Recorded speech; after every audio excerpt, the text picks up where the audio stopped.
No sé vosotros, amigos, pero yo prácticamente estoy escuchando los sonidos de la prehistoria. Unos sonidos remotos como esta especie y la percusión de las estalactitas. Lo que escuchabais era el descenso a una cueva que jamás ha sido filmada, la cueva de la Garma, en pleno corazón de Cantabria. Arneses, cuerdas y la radio. Mi idea, invitaros a todos a una aventura, a conocer, a sentir la prehistoria, nuestra prehistoria, sus misterios, los brujos, los seres híbridos, los chamanes, las sombras. Una pequeña confesión. Llevamos una semana buceando en las entrañas de la Tierra, buscando respuestas. No es fácil contar en la radio imágenes, pero la radio es mágica. Os invito a tomar el arnés, a engancharos de la cuerda y a vivir la aventura con nosotros.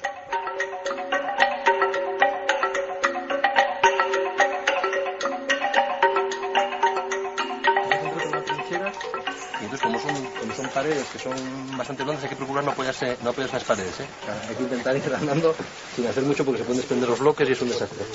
Entonces vamos a pasar por esta zanja, vamos a una salita que hay interior, tenemos que pasar por un agujero en la pared para acceder a la sala siguiente, luego hay que pasar un paso muy antipático, abrazando una estalagmita que cuesta un poquito pasar, pero bueno, vamos con calma y luego ya llegamos a espacios mayores. Vamos a una cima, luego vamos otra vez a una cueva grande que es la galería intermedia, luego bajaremos otra cima de 15 metros y ya llegamos a la galería inferior, luego ya ahí os sigo contando. Muy bien, muy bien.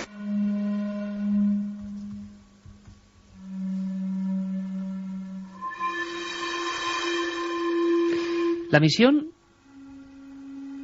sentir esas emociones y sentirlas de unas formas complejas, distintas. Es muy diferente ver en los libros las maravillas que tenemos ahí abajo, las figuras, algunas célebres que hemos visto desde pequeños, en plena oscuridad, como hemos tenido la oportunidad, alumbrar con las linternas que quiero que sintáis esta noche en la que me tenéis que permitir este resfriado después de toda esta semana peregrinando por allá abajo. Pero ha merecido la pena. Os aseguro que ha sido un viaje iniciático que queremos compartir con vosotros, un viaje que sin duda nos ha cambiado. La Garma es una cueva descubierta en 1995. Ahí empezamos nuestro viaje sin dilación de ningún tipo. Vamos a visitar varias, tenéis que acompañarnos. Y solo os digo una cosa, nos encontramos con una sorpresa mayúscula, unos cuerpos, unos esqueletos de unos exploradores que jamás salieron de allí. Pero esa es tan sola una de las historias. En todo esto le estaba contando ahora Ignacio. O sea que hubo dos exploradores del siglo IX. Sí, del siglo IX hubo dos momentos de entrada aproximadamente. La posibilidad es bien que entrasen a explorar la cueva y no consiguieran salir, quizás la instalación, los cordajes que montaron pues se cayeron o fallaron de alguna manera, y otra posibilidad es que en esa época hubo muchos movimientos de guerras de banderías entre señores, y ahí se conocen algunos casos, digamos, de castigo, como castigo, encerrarnos a morir, dejarnos a morir en una cueva. Pues claro, otra posibilidad es que fuera un contexto funerario, o sea, que fuera un depósito sepulcral. A ver, la inversión de esfuerzo para entrar, ustedes lo verán después cuando entremos, lo que cuesta entrar una persona por su propio pie, pues imagínense cargando con unos cadáveres hasta esa zona. Y luego es un ritual que en el siglo IX, una época en la que la región estaba plenamente cristianizada, proliferaban las necrópolis medievales por toda la región, ¿qué sentido tiene que se enterrasen aquí? Nosotros pensamos también la posibilidad de que fuera algún tipo de ritual pagano, porque la romanización de Cantabria, bueno, pues siempre se ha dicho, según la historiografía, que fue muy tardía. Ahora sabemos que no es tan tardía como se pretendía, pero hasta hace poco el padre Chegaray defendía que a lo mejor hasta el siglo IV, V, incluso VI, con la entrada de los visigodos, la región no se cristianizó del todo. Bien, pensamos, puede ser un ritual pagano. El problema es que uno de los cadáveres tenía un broche de cinturón. Al principio no vimos bien lo que era porque estaba bastante deteriorado, pero lo hemos llevado al Museo de Prehistoria, ahí los restauradores lo han limpiado, y es un broche de cinturón de tipología visigótica precisamente, con una cruz perfectamente normalizada. Por lo tanto, el que la portaba era una persona de religión católica, ¿no? Entonces, son 5 individuos juveniles, masculinos. Hay un subadulto de unos 20 años, los restos son todos adolescentes. Por lo tanto, la idea de una posible exploración de la cueva es más probable que si fueran personas de edad senil, ¿no? Por supuesto. Entonces, nos debatimos un poco pero no tenemos claro, ¿eh? No tenemos curiosísimo. Claro la explicación. Genial. Sabemos que están ahí, pero... Sabemos que están ahí. Era Roberto Ontañón, director arqueológico de la Comunidad de Cantabria. Tenemos que agradecerles a él, a Marcos, a un montón de amigos que vamos a ir presentando en este viaje de sonidos, cómo nos han tratado y cómo se han portado. Y en especial a un compañero ilustre que iba con el arnés, que iba con las cuerdas, que descendía con nosotros, ni más ni menos que Miguel Ángel Revilla, presidente de Cantabria, de la Comunidad de Cantabria, y que demostró que sus años de espeleología, desde luego, le habían servido. Bajaba con nosotros, tenía un gran interés en ver, por ejemplo, esos cuerpos. Y esos cuerpos nos hablaban de 5 hombres.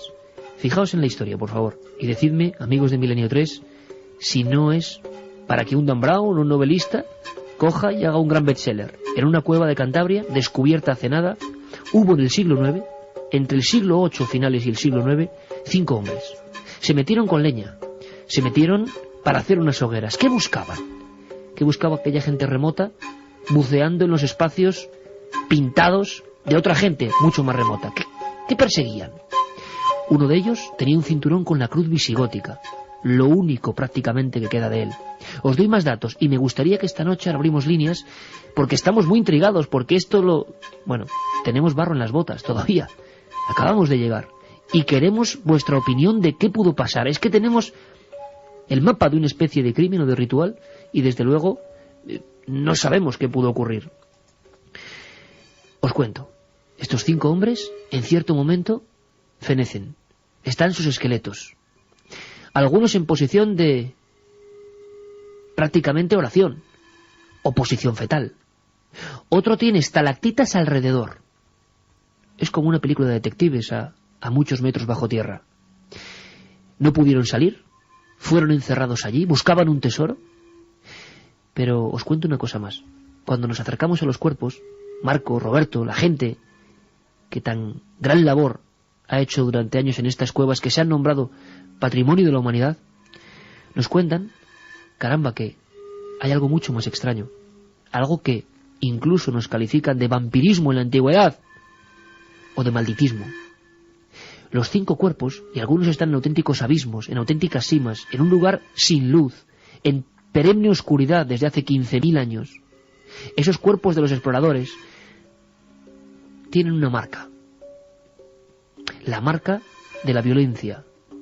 Alguien, uno de ellos quizás, pero ¿cómo es posible? Todos tienen el cráneo no aplastado, sino convertido en polvo. A su lado, las piedras con restos de esos fragmentos del cráneo donde sus cabezas fueron molidas pacientemente. ¿Por quién? Si nadie había vuelto a entrar. ¿Con qué se encontraron esos 5 exploradores medievales de la Garma? ¿Por qué tenemos 5 esqueletos perfectos y las cabezas pulverizadas? Cada uno en un sitio de la cueva y no hay huellas de nadie más. ¿Podéis ayudarnos?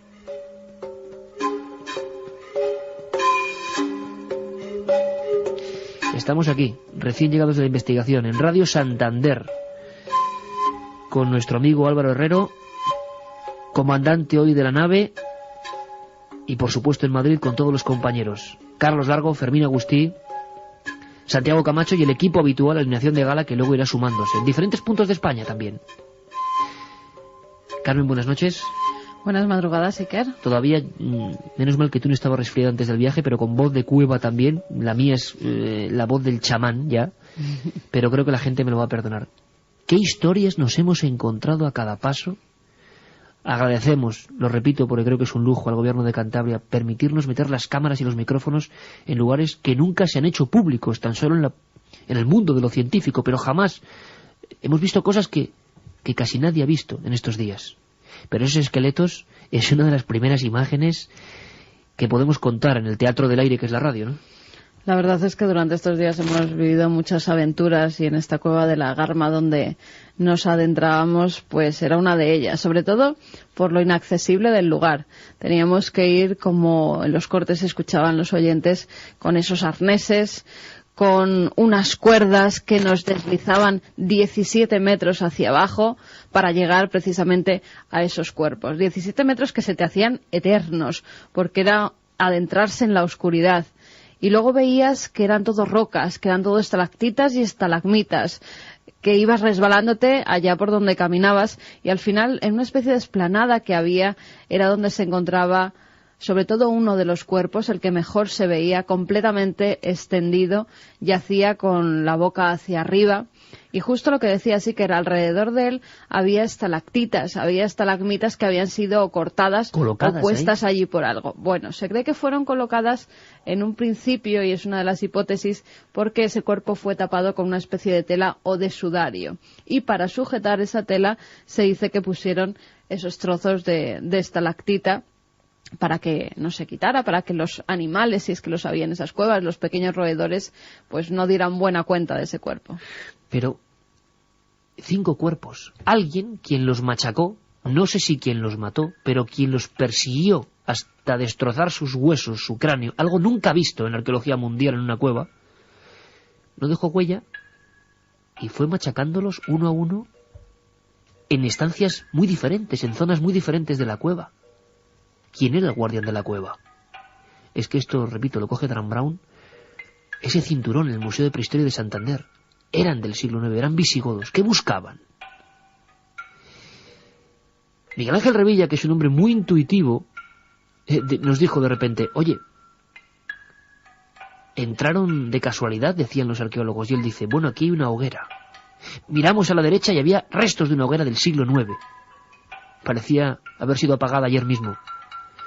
Y de pronto, él dice, caramba, si llevaban leña, sabían que venían a algo, no venían, no se perdieron, no, como había hipótesis que decían, se hundieron en una parte de la gruta, no, sabían muy bien que tenían que pasar muchas horas.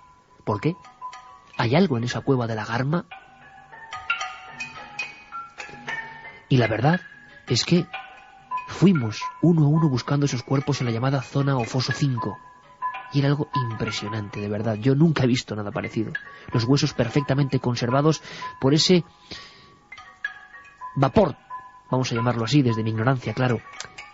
Esa bruma que en algunas cuevas nos hemos encontrado y que genera fantasmagorías cuando hay luces o cuando hay sonidos como esto. Lo que estamos escuchando, repito, son estalagmitas tocadas sin ningún aderezo de estudio por experimentadores que saben que hace 15.000, 16.000, 20.000 años se practicaba música ahí abajo. ¿Por qué? Luis era uno de los compañeros más emocionados en hacer este viaje, que yo digo que nos ha marcado, sin duda, y que marcará nuestra forma de pensar. Él nos decía que era un viaje iniciático. Hay que pasar por lugares donde casi no cabes, donde tienes que meter primero una pierna y meterte en una especie de ataúd que pasa a otro lado, y esto significaba algo. Y al final una pintura, una cara, un monstruo humanizado quizá, un ser híbrido, para algunos el tercer estado del chamanismo. La mente en la caverna, amigo Luis Álvarez, buenas noches. Buenas noches, ¿qué tal? Yo impresionadísimo, ¿no? Digamos, estoy enamorado de las cuevas. Yo también. Desde que iniciáramos, pues recuerdo al final de la segunda temporada aquel documental en el que hicimos, aquel reportaje documental, en el que hicimos un repaso por todas las asturianas. Y yo, Iker, te insistía mucho con esta historia, porque yo sabía que era apasionante, porque estas pinturas, cuando ingresas en una cueva y entras a profundidades no recomendables, ¿no? Digamos que irradian algo que yo estoy convencido que incluso te lo llevas.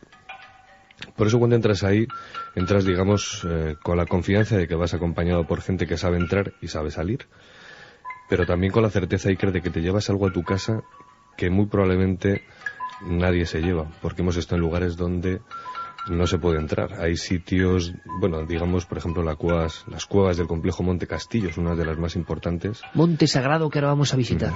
Pues hay muchas zonas con pinturas que se visitan, pero sin embargo hay otras zonas que no se pueden ver. Y nosotros hemos tenido el privilegio de descorrer la cinta, de atravesar grutas y galerías y agachados, pues ponernos frente a estos paneles, tumbarnos sobre la piedra y a menos de 1 metro de distancia contemplar figuras geométricas, manos adheridas a la pared en negativo y un montón de cosas, ¿no?, que, bueno, pues te reconoces en ellas y al final acabas diciendo la frase de siempre: no somos unos privilegiados por vivir la historia de la humanidad en primera persona. ¿Huesos aquí? Sí, pues abajo está apretado. ¿Has visto? Hay un montón. Mira, mira. Pues justamente hay una zona que hemos entrado ahora dentro de la cueva que está, pero repleta de huesos. Es como decían en Belmez, esto está preñado de huesos. Pues igual. Estamos viendo, yo creo que son de animales. Antes hemos visto un fémur humano, pero estos me imagino que serán de animales. Porque y además ha habido un proceso como de entrada iniciática, ¿no? Sí. ¿Por qué? Pues porque hemos accedido por un sitio muy angosto, por una especie de apertura dentro de la piedra, en la que al parecer pues entrabas ya a otro mundo, como a una estancia donde al parecer se hacían ya los rituales de tipo chamánico aquí. Estábamos comentando que es impresionante. Directores de arqueología como Roberto Ontañón, director de todo el complejo de las cuevas, que es que 9 han sido proclamadas, ya lo era Altamira, claro, patrimonio de la humanidad, y esto hay que darlo a conocer, por favor, porque es el misterio en estado puro. Marcos García, me comentabas ahora, Luis, escuchando esta sorpresa de Carmen al ver lechos y lechos de huesos humanos, de huesos de animales, de patas de bisonte. Es que no nos lo creíamos, porque lo impresionante, Carmen, era entrar en una cueva donde no había entrado prácticamente nadie más que algunos investigadores, para poner las cámaras, repito, y en zonas donde casi nadie había entrado, y entonces, claro, todo estaba no tocado. La sensación, decía, dejadme por favor que lea, tenía aquí un apunte, el gran, luego vais a escuchar, queridos amigos, si seguís con nosotros, a uno de los más grandes prehistoriadores de la historia. Encima hemos tenido la suerte de coincidir con él, ¿no?, con Jean Clods, pero su compañero David Lewis Williams, uno de los hombres que cambió la concepción de la historia de la humanidad con un estudio impresionante que causó un gran revuelo, del que vamos a hablar, que se llamaba Los chamanes de la prehistoria. Y luego vamos a contar los 3 estadios. Para ellos las pinturas representan no algo tan sencillo como la caza, sino 3 estadios del trance. Y creo que a los que nos gusta el misterio nos interesa. Bueno, pues Lewis Williams, en su obra maestra, La mente en la caverna, decía algo que ahora comprendemos mucho mejor. Yo cuando en mi cuaderno negro tomaba estos apuntes, llegando hacia Santander, dispuesto a esta investigación, no sabía lo que significaba esto. Dice lo siguiente, Lewis Williams: a mi modo de ver, no existe enigma arqueológico mayor que el del arte subterráneo de la Europa occidental del Paleolítico superior. Todo aquel que se ha agachado y se ha arrastrado bajo tierra a lo largo de un extraño pasaje completamente oscuro durante más de 1 kilómetro, aquel que se ha deslizado por bancos de fango y ha vadeado oscuros lagos y ríos ocultos para enfrentarse al final de tan arriesgado viaje, con una pintura de un mamut peludo, extinguido, o de un poderoso bisonte encorvado, jamás, dice Lewis Williams, volverá a ser el mismo. Cubierto de barro y exhausto, el explorador estará contemplando la ilimitada tierra incógnita de la mente humana. Y caramba, ¿cómo comprendemos ahora esas palabras? Porque esa mente, que era muy parecida a la nuestra, dejó en las pinturas, dejó en sus representaciones un código que es el gran código por resolver, y que tenemos que conocer porque uno de los lugares privilegiados del mundo está aquí, en nuestro país. Por cierto, Carmen, que yo me emociono, vías de contacto, porque igual nos ayudan a resolver la historia detectivesca de los 5 exploradores, con el cráneo pulverizado de la Garma. Por cierto que esta noche va a ser muy intensa. Vamos a viajar después a Asturias a conocer historias de hombres lobo, de tradiciones sobre la creencia en estos hombres lobo, los niños, cómo eran educados hasta hace muy poco tiempo, en el miedo al lobisome. Pero también Santiago Camacho nos trae una joya, y una joya en plena polémica, hay que decirlo. Sabéis todo lo que está pasando con... Puedo decirlo, quiero no meter la pata, pero amiga del programa, que es la reina Sofía, que sabemos que le gustan mucho estos temas y que le encanta la arqueología, pero bueno, ha sido polémica y no vamos a entrar ahí, por supuesto, pero sí que ha hablado de algunas cosas que nos interesan. Por ejemplo, el famoso Club Bilderberg, los hombres más poderosos del mundo. Bueno, pues esta noche con Pilar Urbano vamos a comentar algunas cosas que tienen que ver con ese grupo de los poderosos. Dicen que el triunfo de Obama incluso estaba ya predicho por ellos, por esos hombres que manejan los hilos. Pero es que la reina Sofía se lo ha contado a Pilar Urbano. Y vais a escucharlo aquí en Milenio 3. O sea que va a ser una noche increíble. Increíble, tanto como darnos cuenta de que hay un monte sagrado, junto a Puente Viesgo, pleno corazón de Cantabria, un monte que concentra 43 galerías, si no me equivoco, muchas con pinturas, algunas se pueden ver, amigos, no perdéis la oportunidad de visitar el castillo o visitar las monedas, lo hemos hecho, y hemos tenido, como decía Luis, ese pequeño privilegio, pero para contaros lo de visitar otras que llevan mucho tiempo cerradas, algunas como la Pasiega, abrupta, incógnita, el techo se te clava en la cabeza, el techo se te pone en los hombros y notas la oscuridad, y notas la densidad del aire que se va cargando. Y vas con tu linterna y poco a poco te dicen, apaga la linterna. Y todo se vuelve una oscuridad en la que no ves ni tu propia mano. Me ha pasado estos días en una cueva cuyo nombre no voy a mencionar. De repente me dicen, mira tu mano, y no podía verla. Pasó un minuto, pasaron 2, mira tu mano, y no podía verla. Y en aquella oscuridad volví a encender la linterna y delante de mí una figura, una mano oscura, una cara de hombre bisonte, la sombra de un chamán, los puntos extraños que para algunos es ese inicio del trance, un mundo maravilloso que quizá no nos han contado bien y que nosotros queremos contar lo mejor posible.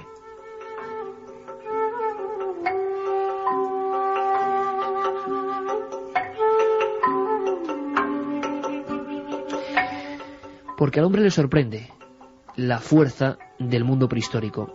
Otro día, pero otro día hablaremos de Altamira. Otro día, porque es otro expediente. Es la Capilla Sistina, es lo más impresionante, junto con Chauvet y Lascaux, 2 cuevas de Francia, del arte mundial. Es el primer arte. Y un día os contaremos con detalle cómo un hombre valiente, increíble, adelantado a su tiempo, Sautuola, Marcelino Sainz de Sautuola, cuando no sabíamos ni lo que era la prehistoria, descubrió esos bisontes del techo. Esos bisontes con cara humana, que te miran desde la oscuridad. Ese lugar que sobrecoge como muy pocos en el mundo. Y ese hombre peleó, y ese hombre no fue creído, y ese hombre murió absolutamente apenado. Y los científicos de la época, los más importantes, le llamaron estafador, embustero, porque no comprendían que el hombre antiguo, el llamado hombre salvaje del que nada se sabía hace 140 años, cuando se descubre Altamira por accidente, dijeron que era imposible, y se enfrentaron, se enzarzaron, pero ahí estaban esos bisontes, y muchas más cosas. 14.000 años de oscuridad, y ahí seguían esperando con un mensaje, que ahora sí podemos leer.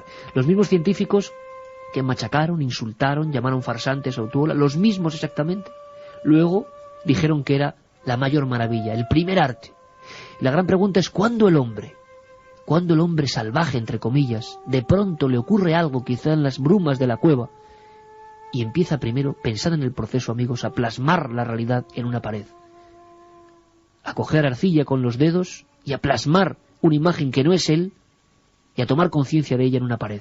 Hemos encontrado, por ejemplo, en la Garma, qué impresión, Carmen, qué impresión, Luis, de esta primera cueva, de este primer viaje, de este descenso. ¿Qué imagen os quedáis? Yo tengo una que es una mano, que tanta gente habrá visto, esas manos en negativo, sopladas por encima, y queda la mano en blanco y habitualmente rojo alrededor, 15.000, 20.000 años, pero había una en la Garma, al final. Estábamos ahí con el presidente Revilla mirándola y tenía una uña que parecía la mano del diablo, y ahí estaba. A mí es la que más me ha impresionado de este lugar concreto. Hombre, a mí lo que me ha impresionado del lugar es que justo detrás de esas manos había un vacío en el que la oscuridad no te dejaba ver absolutamente nada, tan solo escuchabas el rumor del río que pasaba justamente al lado, y si continuabas sin ninguna luz era el vacío, te caías. Y otra de las imágenes que me ha impactado bastante era cuando, después de descender, de haber estado realizando las imágenes junto a los cuerpos, a los esqueletos, subíamos por esa inmensa escalera, agarrados de un arnés por el peligro que conlleva estar 17 metros y medio, si no recuerdo mal, en las entrañas de la mismísima tierra, y el mirar hacia abajo y no ver absolutamente nada, estar suspendida en el vacío, tan solo atada por un arnés, y abajo ni las piedras se veían. Son dos imágenes que esa oscuridad se te queda en la retina porque muy pocas veces se puede ver. Siempre vemos una rendija de algo, una luz que sale a tu paso, pero cuando estás ahí arriba no ves absolutamente nada. Y entonces las piedras te pesan encima.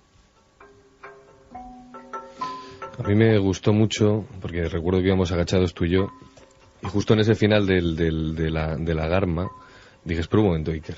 Levanté la linterna y dije, mira ahora. Y 3 manos plantadas sobre ese panel, en eso que yo he tratado de reconocer o de interpretar como una especie de mirador del Paleolítico, un mirador al limbo. Porque, bueno, tú estabas sentado con el presidente Revilla, estabais ahí charlando tranquilamente, apaciblemente en un ambiente en el que se oye el sonido del agua, de ese nivel freático inferior que está formando nuevas cuevas a unos 30 o 40 metros por debajo de donde nos encontrábamos, en esa especie, digo, de mirador paleolítico. Y yo me imaginaba una familia, a una pareja, y además os voy a decir por qué, frente a esas pinturas con ese sonido del agua, mirando a la oscuridad con una luz de tuétano cimbreante, dibujando formas y figuras extrañas en la pared, pero seguramente en un ambiente muy, muy acogedor, con el techo a una altura más o menos de 1 metro, 1,5 metros. Y digo una pareja porque una de las pinturas son 3 manos negativas. Y bueno, antes lo has dicho muy bien, es una técnica de soplado. Lo que es el contorno de la mano está en rojo, en un polvillo rojo, y el resto, lo que es toda la mano, digamos que está en blanco, es la propia roca caliza. Una de esas manos tiene una pulsera. Es una cosa que han descubierto, con lo cual era una mujer. Y la otra parecía masculina, pero no dejaba de ser una mano grácil, como de un joven que no tenía, digamos, una muñeca muy, muy trabajada. Esto es muy interesante, porque yo no dejaba de imaginarme esa pareja trasladándome en el tiempo. Pues digamos, no sé, allí tranquilamente charlando, escuchando ese ruido del agua como esa especie de mirador al más allá, ¿no? Pero hay una figura que casi era mucho más impresionante y que si no te la enseñan pasa desapercibida porque no te das cuenta. Y es una especie de bisonte, medio cuerpo de bisonte que sale de la roca en una especie de verruga que hay en un alto, sobre todo después de descender esos 17 metros de cañón. Y tú ves una especie, como digo, de bisonte que el hombre prehistórico aprovecha con esos relieves para dibujar encima con una perfección inaudita, ¿no? Y yo le preguntaba tanto a Marcos, ¿no?, como bueno, a los compañeros que estaban por allí, que nos trasladaban en el interior de la cueva, ¿por qué lo habían pintado a medias, no? Y ellos decían, claro, es que una de las cosas que no sabemos, pero interpretamos que podría ser, es que lo más probable es que ellos vieran a los animales danzar aquí dentro. Y lo más probable es que alguien viera en esa verruga que sale de la roca a un bisonte asomándose desde ese velo, desde esa membrana que es la pared húmeda y que está marcando un paso entre el más allá y este mundo que para nosotros hoy día sería el mundo real. Y cuando Luis cuenta esto, dejadme que del cuaderno de campo saque otra historia que hemos recogido en estos días trepidantes. Chema, porque le conocen así tiene que ser. Chema es el gran especialista, el que ha mantenido y el que con su esfuerzo ha logrado también que estas cuevas de Cantabria sean patrimonio de la humanidad. Bueno, pues un hombre de esos impresionantes, ¿no? 47 años vagando por las cuevas del Monte Sagrado, un monte que nuestro querido Fernando Jiménez del Oso, cuando lo vio, dijo, caramba, parece una gran pirámide. ¿Por qué ese monte tiene las 4 cuevas patrimonio de la humanidad llenas de dibujos y cada cueva es completamente distinta? ¿Por qué? Bueno, pues Chema me contaba una historia y yo le volví a decir, caramba, querido amigo, esto es para otra novela. Os cuento la historia en 1 minuto. Chema un día estaba, como tantas veces, solo, por la cueva del Castillo. Una cueva que vio a los más grandes de la prehistoria, el padre Brel, Obermayer, Cartilac, vagar por sus pasillos buscando las nuevas Altamiras. Altamira había sido admitida, el hombre antiguo era el hombre prehistórico, pintaba y hacía arte. Imaginaos lo que significa eso, el salto, todo por un perro que entra en unas rocas, se pierde, y luego una niña, la hija de Sautuola, que ve esos bueyes. Dijo, papá, bueyes, ahí estaba ese techo. Bueno, pues después de eso, buscan en Puente Viesgo, en ese monte, y lo encuentran. Hay más muestras de este arte extrañísimo, un arte que es sobrenatural, sin lugar a dudas. Y entonces Chema, uno de esos días, quizá hace unos cuantos años, intenta hacer una demostración muy útil, que es utilizar lo que ha dicho Luis, lámparas de tuétano. Coge un bol una especie de cenicero de barro, antiguo como podía ser de aquella época, compra tuétano, esa caña de los huesos de algunos animales, lo pone, y con una mecha, como hacían ellos, va iluminando con una luz blanquecina. Imaginaos, por favor, los pasos de Chema, un hombre que lo sabe todo, que podría ser el único, yo creo, que de alguna de esas cuevas saldría a ciegas, y me cuenta que se queda en un lugar que ahora llaman Sala del Tótem. Y es que en mitad de esa sala hay un extraño ídolo. Y lo habíamos visto en muchas fotografías, pero no lo habíamos sentido como hoy. Tenía forma de bisonte, pero no un bisonte cualquiera, un bisonte humano. Las piernas eran de hombre, la espalda era de hombre, el cuerpo encorvado, medio fetal, era de hombre, y de repente la cara era de terrible bisonte que miraba de perfil. Y aquellos hombres que eran mucho más inteligentes, o conocían la naturaleza quizá mejor que nosotros, fueron tallando poco a poco y dándole pequeña forma a esa figura. Pero ¿con qué extraño sentido? Y Chema, sin querer queriendo, lo descubrió.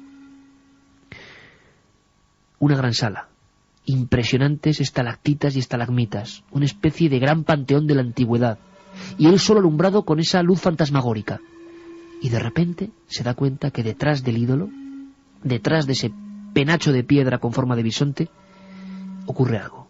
Se fija bien y se da cuenta de que al final de esa gran torre de piedra hay algo que parece un cuerno de cabra, un cuerno de bisonte, quién sabe.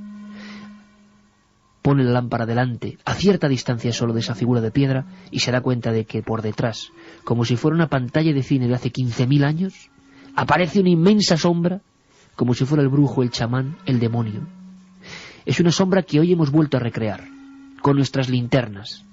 Y ella parecía un auténtico gigante, con cabeza redondeada, y sobre su cabeza, vertical, un cuerno que parecía un cuerno de cabra, que a mí me recordó a antiguas figuras del vudú de África, algo terrible, y que crecía, se escondía, se movía, por acción del fuego, acción de la lámpara y acción de las sombras. Y Chema, hoy me lo confesaba, me decía: Iker, ¿sabes lo que pensé en aquella noche delante del tótem, descubriendo su auténtica alma? Yo le dije: cualquier cosa, porque le despertaste de su letargo de 15.000 años. Porque nadie había vuelto a verlo así desde hace 15.000 años, cuando quizá comunidades que aquí vivieron, que fuimos nosotros mismos, oían estas mismas historias en esa cueva, con esa sombra. Y Chema me dijo: Iker, yo pensé que era el diablo.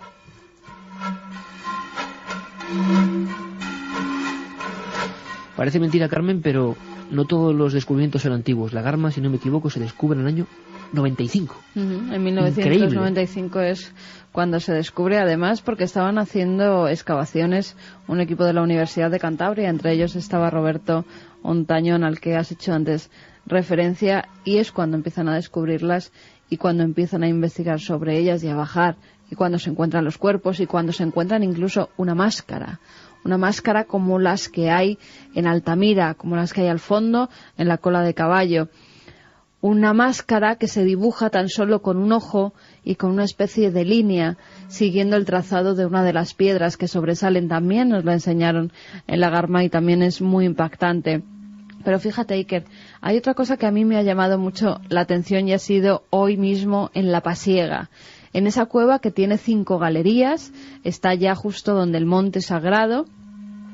Y en esas 5 galerías hemos visitado 2 de ellas, las que mayor concentración de animales, de dibujos tenían. Y dentro de esos dibujos, en las que hay ciervos, bisontes, en las que se puede ver también caballos, hay algo que llama la atención. Está más escondido. Parece que hay unas pequeñas habitaciones donde se resguardaban los hombres y mujeres del Paleolítico.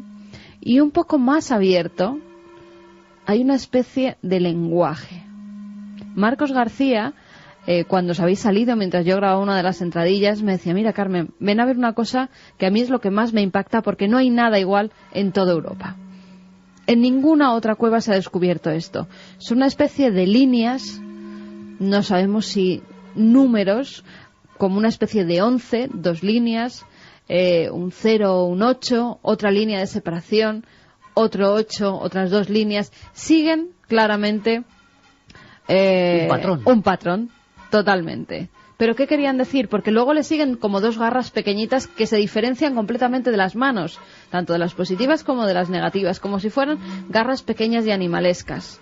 ¿Qué querían decir? ¿Era un jeroglífico que solamente entendían ellos y que nosotros hemos perdido el patrón a seguir para descifrar ese lenguaje? ¿Por qué no se ha hallado en ninguna otra cueva? ¿Qué querían decir? Porque además se veía perfectamente. Era casi a la entrada de la cueva, la entrada original, que ahora está cegada. Y también como unos extraños sombreros voladores, que esos sí ya estaban más escondidos. Y claro, entre comillas, graciosamente, me decía Marcos, mira, te voy a enseñar los ovnis de la pasiega. Eso es. Que rellenaron muchos libros míticos de ovnis de los años 60, Antonio Rivera y tantos otros. Ovnis en mitad de las cuevas prehistóricas. Por supuesto, no podemos creer ahora ya que sean ovnis porque parecen más signos de poder, signos extraños, signos que han rodeado todo este viaje. Pero hay mucho más. Tan es así que ahora vamos a contar los 3 estados que algunos máximos especialistas, estar hoy con ellos en Cantabria, con Roberto, con Marcos, con los que más saben de arqueología en Cantabria, ha sido un honor, pero hay mucho más. Y es que también coincidimos, pues simplemente con el jefe de patrimonio de Francia, durante muchos años jefe de patrimonio prehistórico, quizá el arqueólogo más célebre de los trabajos, Jean Clods, autor, decimos, de los chamanes de la prehistoria. Y en un minuto Luis os va a contar a todos, amigos, que estéis venga a escribir en el 7640 posibilidades de lo de la Garma y tantas experiencias, a ver si estáis, os recordáis emociones viejas con nosotros, ¿no? Pues hay 3 estados. ¿Cuáles son los 3 estados del trance? ¿Qué pasa? ¿Por qué esa pintura representa el trance? Ahora os lo va a contar Luis.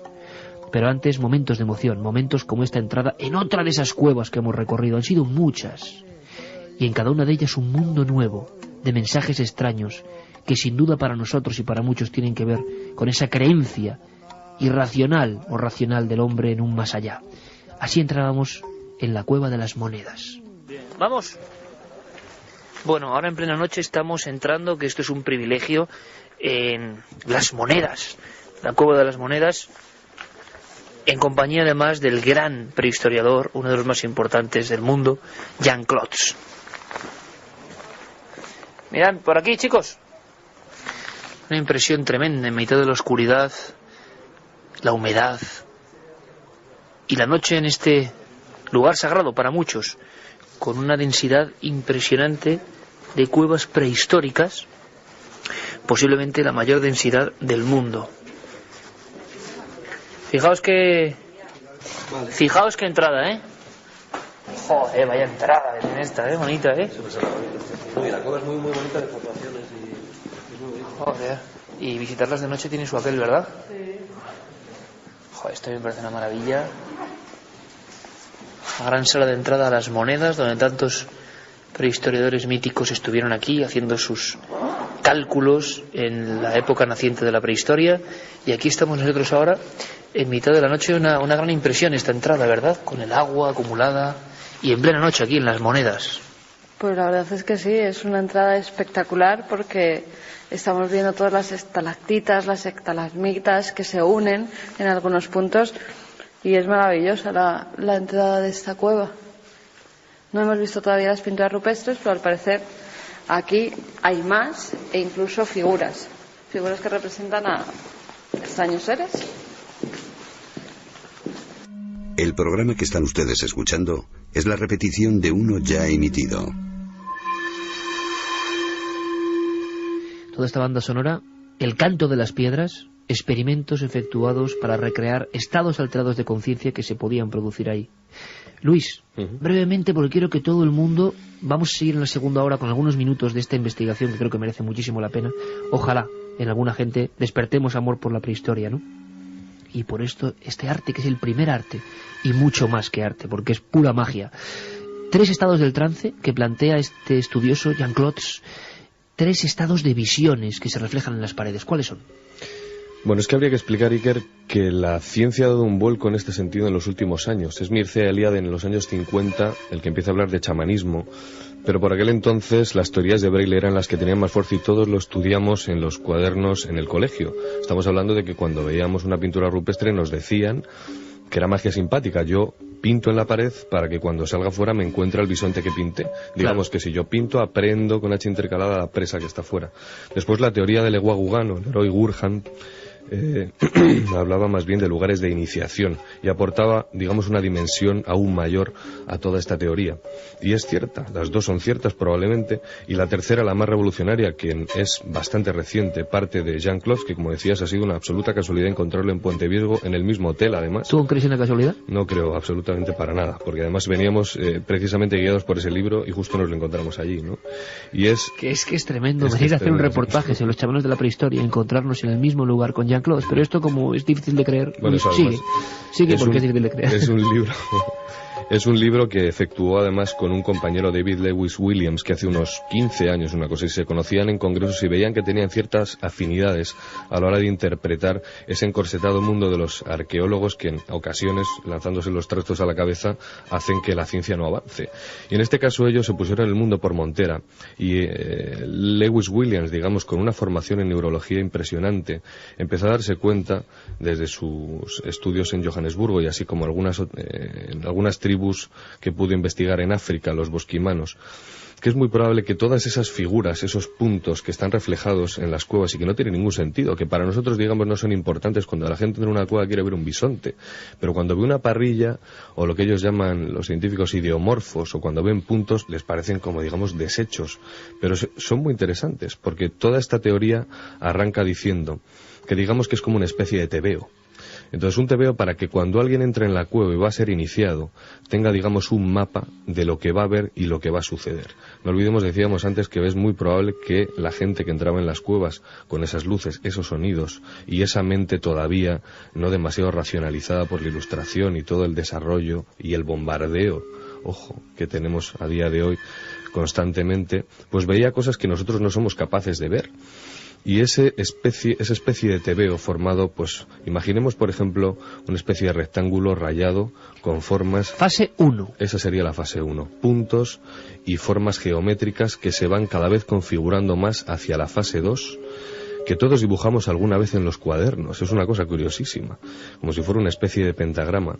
Digamos que esos son puntos, según decía Lewis Williams, que nos arroja nuestra mente, son imágenes neuronales, que se van cada vez configurando como más definidas y que pasan de repente a formar figuras. Por ejemplo, vamos a hacerlo claro, fase 1, puntos rojos, cruces rojas, cuadrados, esos que vemos cuando a veces apretamos mucho los ojos al estar en absoluta oscuridad, como estoy haciendo ahora yo, y se ven formas. Bueno, pues eso el chamán lo ve, o alguna gente que va a cierto lugar de la cueva lo ve. Y la fase 2 sería como si esos puntos tomaran, por ejemplo, una figura de serpiente. Tomaran forma de serpiente, efectivamente, y se fueran formando cada vez más en figuras que además representan partes que en nuestra cultura serían reconocibles. Hay modelos, y una vez más nos vamos a referir a Jung, y ya sé que es una cosa recurrente, pero es así, porque él precisamente un siglo antes habló de esto. Digamos que influyen y que son perfectamente reconocibles. Si hoy día iniciáramos un trance chamánico veríamos otra cosa, pero ellos veían animales porque su tótem precisamente era un bisonte, un caballo. Dicen que el bisonte para el género masculino representó el género masculino y los caballos para el género perfecto, femenino. Fase 2, esos puntos y formas iniciales cobran un sentido para ese mundo, y de repente la fase más profunda, la fase de lo que llaman trance, la zona de las visiones, y donde según estos especialistas se efectúan algunas pinturas siempre, y luego lo vamos a contar, en lugares a veces muy apartados, muy oscuros, donde solo cabe una persona, donde nadie va a ir a ver ese arte. No es un arte para ser contemplado, sino para ser iniciado. Y esa fase 3, ¿qué aparece en esa fase 3? Pues esa fase 3, digamos que cruzamos el umbral del más allá. Y ese velo que es la pared, parece que de repente vibra, se transforma, la atraviesas, los animales pasan en tu espacio, tú pasas a su espacio, y la realidad, digamos que no se distingue entre una cosa y otra. Es como si tú te transformas en animal o los animales se transforman en humanos. Y es por eso por lo que en Covaciella, por ejemplo, encontramos esas imágenes con bisontes con ojos humanos. O en Altamira, que digamos que es quizá la más representativa. Incluso se comunican, porque esto es una cosa que hablábamos con Marcos, y decía, es muy probable que ellos se comunicaran, ¿no? Es muy probable que hubiera una especie de diálogo entre ese espíritu al que tú le preguntas algo y él te responde, y que además cumple una función importantísima para la tribu, porque no olvidemos que, salvando las distancias, es muy probable que estos lugares fueran como pequeñas iglesias para ellos y entraban allí a entrar en contacto con el mundo de los espíritus. Vamos a escuchar a grandes especialistas a la vuelta, por ejemplo el director del Museo de Altamira, comentando qué pasaba en esa penumbra de algunas cuevas, pero más emociones, más instantes. Por ejemplo, algunas de estas cuevas motivaron la exploración como de esos 5 pobres soldados, o no, cuya cabeza se destruyó en un signo de malditismo sin precedentes. Hubo otros exploradores, algunos de ellos dieron nombre a estas cuevas, y quizá siglo XVI, siglo XV, otra gente vio esos dibujos y no pudo comprenderlos, iluminados por una simple antorcha. Quizás la historia de esta cueva de las monedas. Vamos a enseñar aquí esto, ¿vale? Ignacio, ven. Sí, como un esquemático. Esta zona, aquí están las pinturas en esta cueva, es una cueva grande, pero está todo el arte concentrado en estos camaritos, en estas pequeñas. Caballo escondido. ¡Ostras! Hay un caballín aquí. Qué bueno, tío. Fíjate en este lugar, ¿por qué? Ahí va, mira ahí también, ¿no? Esos trazos negros. Tienes un caballo, arriba del todo es un caballo que está mirando hacia abajo. Todas las cuevas, todas las pinturas que hay en la cueva están escondidas en este lateral. Es una cueva de dimensiones muy grandes, y esto es como una sala lateral, por así decirlo, un divertículo, como quiera llamarlo. Realmente es de 53. Sí. Cuidado, Luigi. El descubrimiento, por así decirlo, es casual, ¿no? Aquí se estaba haciendo una carretera, que es la que hemos venido nosotros por aquí andando, este camino, y dentro, bueno, había unos camineros que estaban haciéndolo, y hay un paisano que había sido cabrero de pequeño y en ese momento era guardia forestal, y él dice que él recuerda de pequeño haber estado en una cueva. Se dedican a buscarla, la encuentran, y cuando la encuentran la ponen el nombre que se llama la cueva del oso, porque estaba el suelo absolutamente lleno de oseras, de cráneos de oso y de los restos de los osos.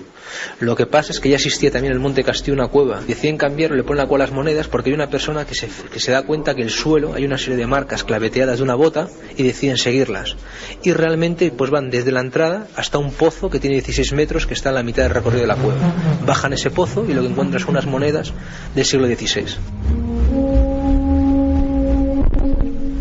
Vaya historia, un pozo, unas monedas y un siglo XVI, ni más ni menos. No os preocupéis si escucháis sonidos extraños, ¿eh?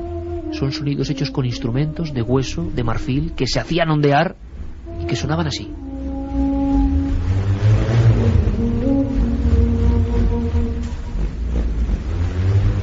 Es que esta noche viajamos a la prehistoria como nunca hemos hecho. Descendemos por la cuerda del arnés. 1653 esas monedas de nadie. 1563. Perfecto. Le llamaban antes la cueva de los osos a las monedas, porque se encontraron además restos de ese animal en la superficie. Volvemos en unos instantes, no os vayáis, aquí en Milenio 3, como siempre.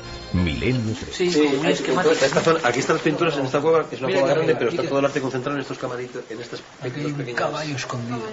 ¡Ostras! Hay un caballín aquí. Qué bueno, tío. Fíjate en este lugar, ¿por qué? Ahí va, bien ahí también, ¿no? Esos trazos negros. Tienes un caballo, arriba del todo es un caballo que está mirando hacia abajo. Todas las cuevas, todas las pinturas que hay en la cueva están escondidas en este lateral. Es una cueva de dimensiones muy grandes, y esto es como una sala lateral, por así decirlo, un divertículo, como quiera llamarlo. Realmente es de 53. Sí. Cuidado, Luigi. El descubrimiento, por así decirlo, es casual, ¿no? Aquí se estaba haciendo una carretera, que es la que hemos venido nosotros por aquí andando, este camino, y dentro, bueno, había unos camineros que estaban haciéndolo, y hay un paisano que había sido cabrero de pequeño y en ese momento era guardia forestal, y él dice que él recuerda de pequeño haber estado en una cueva.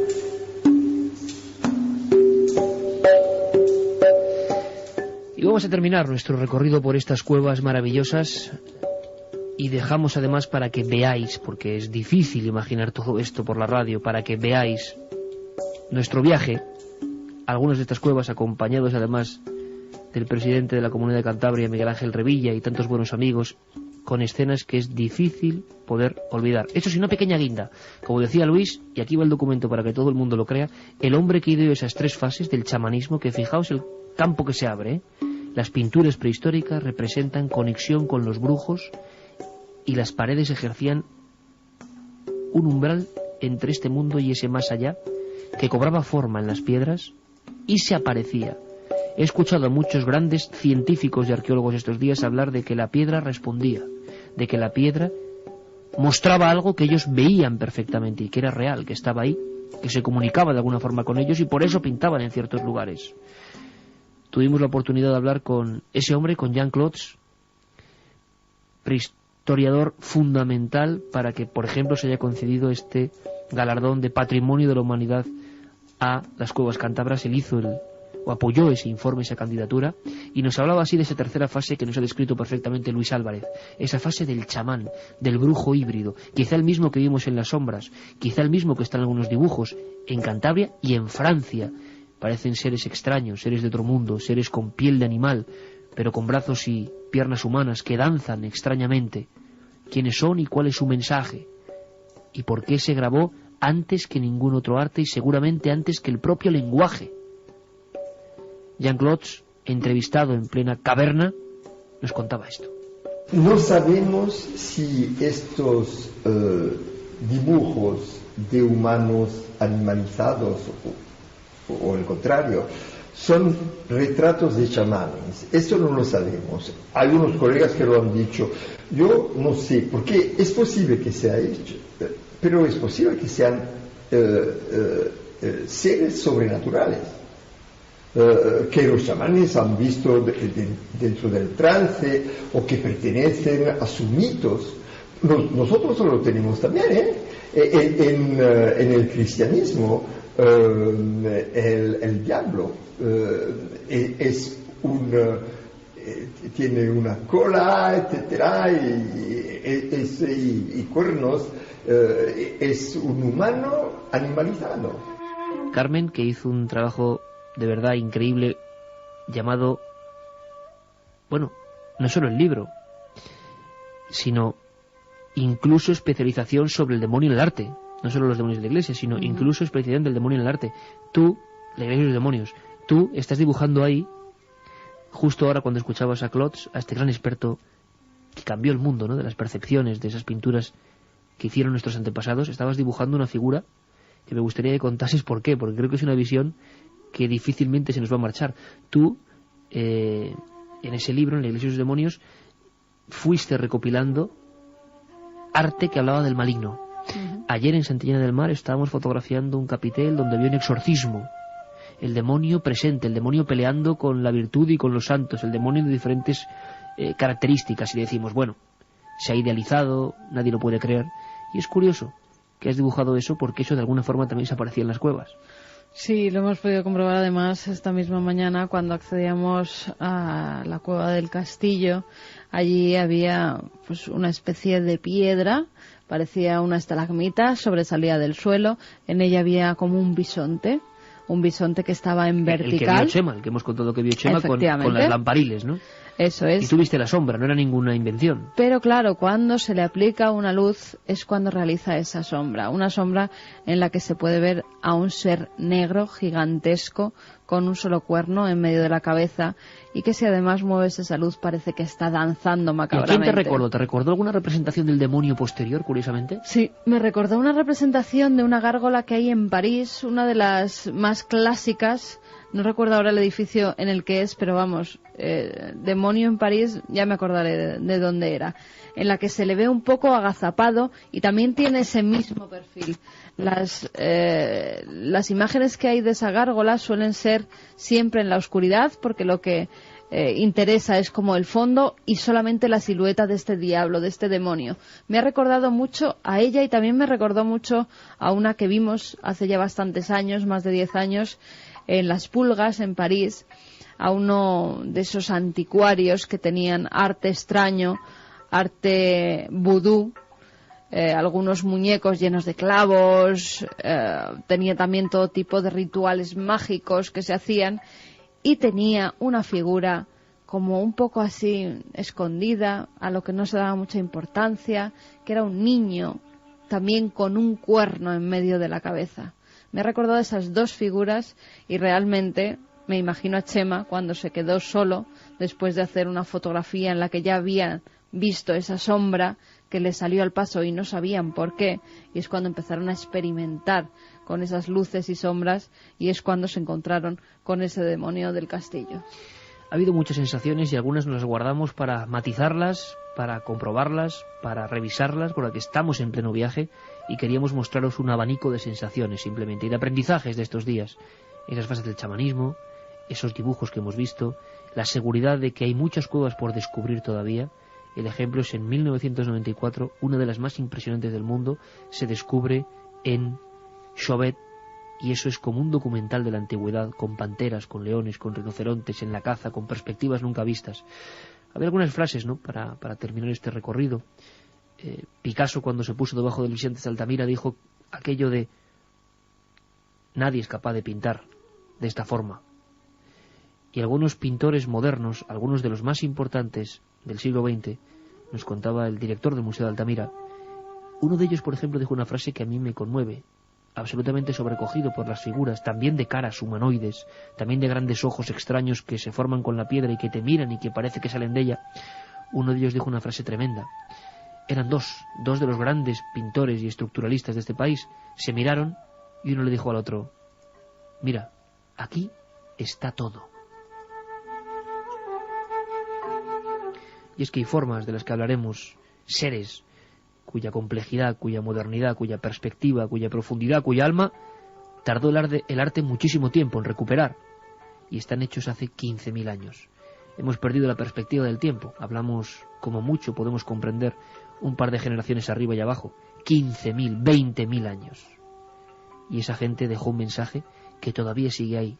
Algunos mensajes, estamos seguros, siguen ahora mismo, a las 2:15, seguramente, objetivamente, en muchas cavernas, esperando su momento de volver a ver la luz, de mostrarnos algo, y ahora están mirando esa oscuridad y esa penumbra de siglos.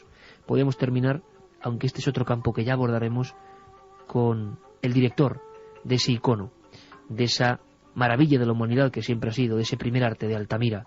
Y nos ha sorprendido porque hemos visto que hasta los más reputados científicos ortodoxos abrían su corazón, su emoción, y nos contaban cosas, quizá por empatía, quizá porque veían que la cosa está cambiando y que hay muchas nuevas teorías. Es José Antonio Las Heras, director ni más ni menos del Museo de la Cueva y Neocueva de Altamira. Delante de la cueva nos decía esto que pone colofón a este pequeño gran viaje hace tanto tiempo, hace tantos miles de años. Había dos cuevas. Una era la cueva bañada por la luz del día, que entraba por una gran boca, que iluminaba, conforme el ritmo del día, un vestíbulo donde había un grupo humano de 40, 50, 60, 70 personas. Todos serían una especie de gran familia. Y luego hay otra cueva, la que empieza en esa frontera difusa que es la penumbra y la oscuridad, ¿no?, que es el lugar de los ritos y el lugar de los mitos, el lugar de lo trascendente. Bueno, lo que ocurre dentro de una cueva en la oscuridad probablemente tenga que ver con la relación del grupo con la naturaleza. Con una naturaleza que está allí, que tiene distintas maneras de manifestarse, pero que se manifiesta personalmente. Y en la oscuridad de la cueva, con la luz que lleva ese intercesor, ese sacerdote, alguien diría chamán, pero sobre todo con ese intercesor que intercede con nosotros, con esas otras realidades que no vemos, pero que están, que sabemos que existen porque las soñamos, porque cuando cerramos los ojos las vemos, porque las podemos imaginar y por lo tanto existen. Pero esa otra realidad trascendente necesitamos que alguien nos la desvele. Y ese alguien era ese intercesor, ese sacerdote de la prehistoria, o ese chamán de los pueblos cazadores y recolectores que con la luz y el carbón para dibujar, pintar, o las piedras para grabar, se relacionaba con esa otra parte de la naturaleza que también está aquí, ¿no?, que está en estas praderas, claro, incluso de ahora mismo. Y lo estamos viendo, ¿no? Estamos hablando de un lugar absolutamente...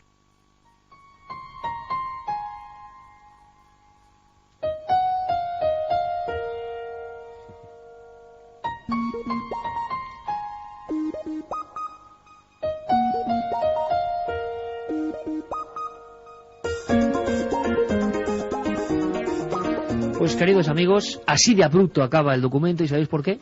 Porque acabamos de llegar a la radio justo antes de empezar el programa con todo el material, con todos los documentos, y es lo que nos ha dado tiempo a mostraros de este viaje. Un mínimo porcentaje.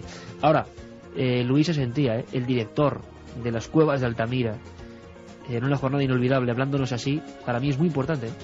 Qué tipo más grande, ¿no? Pero hay una cosa que hay que desvelar a la audiencia, Iker, y es que tú también, y además Lo digo porque te conozco desde hace muchos años y siempre te he visto dibujar un montón de cosas en el papel mientras hablas. Hay que revelarlo. Antes decías de Carmen, mira, estás dibujando precisamente parrillas. Y antes habías dibujado algunos dibujos que yo reconocía de la cueva del castillo. Y hay una frase más que decir para finalizar, ¿no? Y es que, ¿y si fuera que la iglesia, ese dibujo que ha puesto Carmen, ese, digamos, esbozo que ha hecho de esa sombra proyectada sobre la pared terrorífica, que es una gárgola tremenda que aparece en Notre Dame además, pues se parece mucho?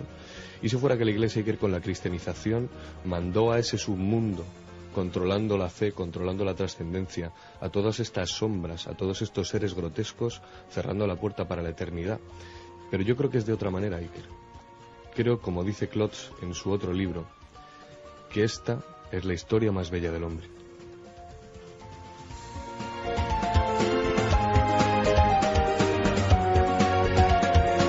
Vamos con mensajes. José Manuel desde Cáceres nos dice: aquí en la capital hay una cueva de la prehistoria, se llama la Cueva de Maltravieso y también tiene pinturas rupestres. Iker, ¿qué se siente en esa cueva? Gracias por el programa. ¿Ya no se emite los viernes? Nos pregunta Nano desde Tenerife. No, Nano. Se emite solo los sábados de 1 a 4. Pero más mañana tiempo nos vemos vosotros. en Cuarto Milenio. Es un poco la doble ración y más tiempo. Y lo que se siente lo hemos contado. Y lo contaremos con imágenes, ya veréis. Ezequiel pregunta cómo o quién descubrió por primera vez esos cuerpos. Se refiere a los esqueletos de la primera de las cuevas. Pues el equipo de la Gobernación de Cantabria de arqueólogos, ¿no? Con Roberto Antañón a la cabeza. La Consejería de Cultura, que por cierto habría que mencionar, ¿no? Se han Consejería portado de Cultura de Cantabria, se han portado excelentemente, ¿no? El señor Marcano. Hola milenarios, gracias por estos temas arqueológicos que los estudiantes y gente interesada en ello lo agradecemos. ¿Sabéis si ese lugar tiene algún tipo de historia que llamara la atención de esas personas que quedaron allí atrapadas? Se preguntaba Miriam. Pues es que no hay historia. Es decir, solo sabemos que se perdieron ahí y aparecieron ahí. Nadie sabía nada. Tal vez buscaban esos dibujos, tal vez buscaban algún tesoro. Os parecerá bonito, 2 veces venís a hacer el programa Cantabria y las 2 lo hacéis en un estudio sin público. Ya os vale. Saludos desde San Vicente de la Barquera, nos dice Diegus. Hombre, tenemos a nuestro buen amigo, amigos Miguel y Bernardo Rivavelar de San Vicente de la Barquera, uno de los pueblos más bonitos de este país. Y Diegus, nada, pues un abrazo y te aseguro que estaría genial hacerlo, por ejemplo, en una cueva, al regreso. Si nos lo permiten, lo haremos en una cueva. ¿Te imaginas estas sensaciones en una cueva? Nos dicen también, no me dejáis de sorprender, sois aventureros al máximo. Felicidades, amigos míos. Me da que fueron machacados por más de un guardián de la cueva. ¿Por qué? Ni idea, nos decía Interesante, David. guardianes de la cueva que no querían que se descubriese lo que había ahí dentro. Qué bonita teoría. Tolo nos dice que hablar de la prehistoria es hablar de Menorca, las taulas, las navetas, las cuevas, etcétera. Sí, También las hemos y de visitado. tantas cosas, claro.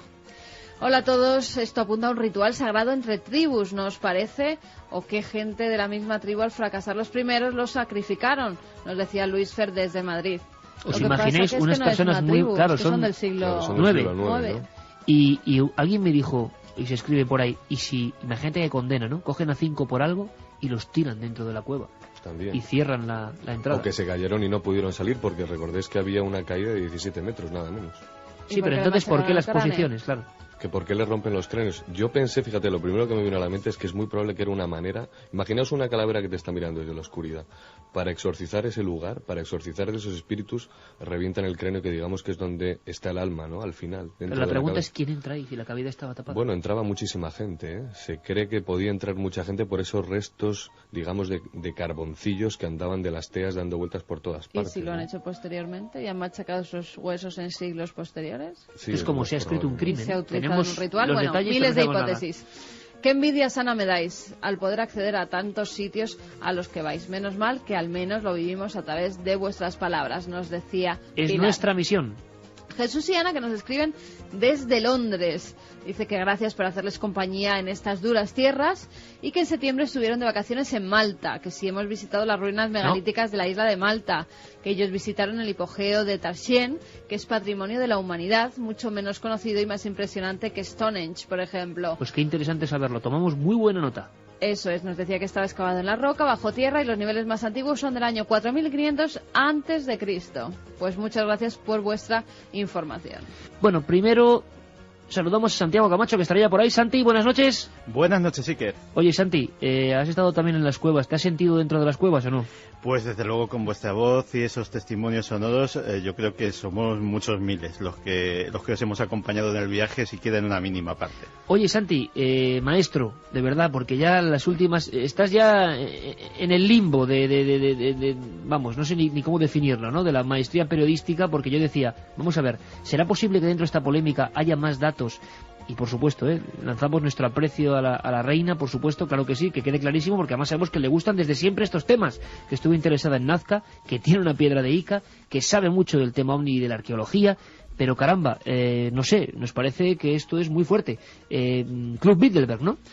Pues sí, vosotros habéis tenido un gran privilegio estos días y aquí pues hemos tenido uno pequeñito pero igualmente importante a nivel periodístico, que es que he podido mantener una larga conversación con Pilar Urbano, una mujer que comparte muchos intereses con los amigos de Milenio y especialmente conmigo y con los más conspiranoicos. Es una mujer interesada en los servicios de inteligencia, en las oscuridades de la historia secreta, en las sociedades secretas igualmente. Yo entré en el CSID, uno de sus clásicos, ¿no? O Jefe Ata. Efectivamente, dos grandes libros en los que revela muchas cosas en sus páginas. Y la verdad es que, pues para los oyentes de Milenio, en el libro de la polémica, y si hay un personaje ahora mismo que esta semana ha sido polémico, esa es Pilar Urbano, pues también hay apuntes interesantes para los temas milenarios. ¿Y nos puedes adelantar algo, que sea una piecita, un pequeño corte, aunque luego lo escuchemos con mucha atención? Pues sí, mira, una de las cosas sobre las que le pregunté, porque he tenido ocasión de echarle un buen vistazo al libro, no leérmelo en profundidad por razones de tiempo, pero sí irme a los capítulos clave, pues es sobre, aparte del tema Bilderberg, que ya expondremos un poquito más adelante, sobre algunas joyas históricas que contiene ese libro. Y una de ellas es sobre el interés que la CIA, en tiempos muy remotos, en tiempos muy anteriores a la muerte del general Franco, ya tenía en el rey Juan Carlos, y cómo empezó a seguir muy de cerca lo que pasaba en el entorno del entonces príncipe de España y qué proyecciones de futuro se hacían. Esto es un poquito de lo que nos dijo. Escuchamos. En el 73 hay un documento, yo lo tengo, por eso puedo, no sé si lo digo en el libro, no, hay un documento, lo tengo, que emana de allí, de Bilderberg, y que está firmado por Henry Kissinger, en que se dice ya que el príncipe Juan Carlos no solo está formado, sino que ya está bien dispuesto, perfectamente preparado para poder empezar ya a reinar. En fin, un adelanto de lo que viene después, porque del Club Bilderberg creo que doña Sofía ha dicho o ha comentado a Pilar Urbano siempre en su declaración y en su libro que son reuniones en las que ha asistido, que son muy interesantes, en fin, que luego vamos a aprender. Al final no hay tanto mito y resulta que es verdad. Y de qué se habla realmente en esas reuniones y qué gente va. En fin, a ver si nos enteramos un poco. Pero antes, Carmen, nos vamos a Asturias. Nos vamos a Asturias porque vamos siguiendo también un sonido ancestral. Vamos a ver si los compañeros pueden ponernos ese sonido ancestral que tanto gustaba, por ejemplo, a Félix Rodríguez de la Fuente, ese sonido de la montaña, ¿no? Ese sonido de un animal, hablamos de animales mitológicos de alguna forma, y que siempre ha acompañado al hombre y ha sido testigo y consejero en la lucha por la naturaleza, y también de alguna forma ha sido enviado de esos terrores. Es el lobo. Hablamos del lobo.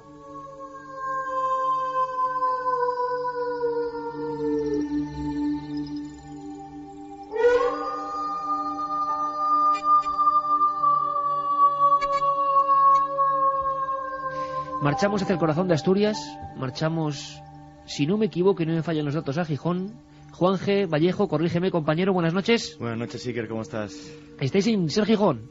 Estamos en la cadena Ser Gijón, efectivamente. Bueno. Y imagino que también te habrá gustado viajar por la prehistoria, y tú me comentabas, Juan G., que se están haciendo investigaciones interesantísimas, queremos compartirlas con todos los oyentes de Milenio 3, sobre un mundo que parece evidentemente algo, ya descartado y desterrado, ¿no? Hombres lobo, lobisomes, hay nuevos trabajos, nuevas historias antropológicas, y me gustaría que nos contases y que presentases al invitado que tienes contigo. Hombre, pues la verdad, Iker, que llevamos 3 días en los que hemos hecho más de 600 kilómetros llegando al corazón y al alma de Asturias, ¿no? Un corazón y un alma de Asturias que suena como ese aullido de lobo, que te penetra hasta las entrañas, y ha sido de la mano de Alberto Álvarez Peña, de un escritor asturiano que ni más ni menos que tiene 22 libros a cuestas, algunos de ellos como Brujería Asturiana, Mitos y Leyendas de Asturias. Y bueno, pues de su mano me he topado con una historia, la verdad que me quedo sin palabras casi. Han sido más de 600 kilómetros, como decía. Rodando por las carreteras de pueblos, buscando testigos. No te puedes imaginar, o sea, vinimos a Gijón, de Gijón partimos hasta Sotres, en pleno corazón de los picos de Europa, al noroeste de la comunidad asturiana. Allí tuvimos la suerte de poder entrevistar a Ana María Moradiellos y a Saturnina López, una mujer de más de 80 años, esta última, que nos comentaba historias de hombres lobo reales, y luego te haré hincapié otra vez en esta historia. Y luego en el concejo de Belmonte, en Faedo, pudimos toparnos con Secundino González, de más de 86 años, que me comentó una de las historias, sí, que más me ha sorprendido como periodista y como recopilador de historia de antropología en mi vida. Me comentaba Secundino, que comentaba a la gente del concejo de Belmonte cómo hacía muchísimos años en una cacería de lobos, y me explicaba cómo se cazaban los lobos entre los montes, poniendo una serie de estacas, llevándolos hasta un cortado y un agujero, y cómo al caer en el agujero ir a matar los lobos, pues de repente uno de ellos se transformó en hombre. Y yo le decía delante de la cámara: pero Secundino, que piensa que tiene 86 años, le decía: Secundino, pero lo que usted me comenta es una historia real. Y dice: ahí me lo contaron como real. Realmente, gracias a Alberto, pues este escritor asturiano, pues nos hemos metido en un mundo de leyenda que por desgracia se está perdiendo, un mundo de leyenda que pone los pelos de punta a Iker como ese aullido de lobo.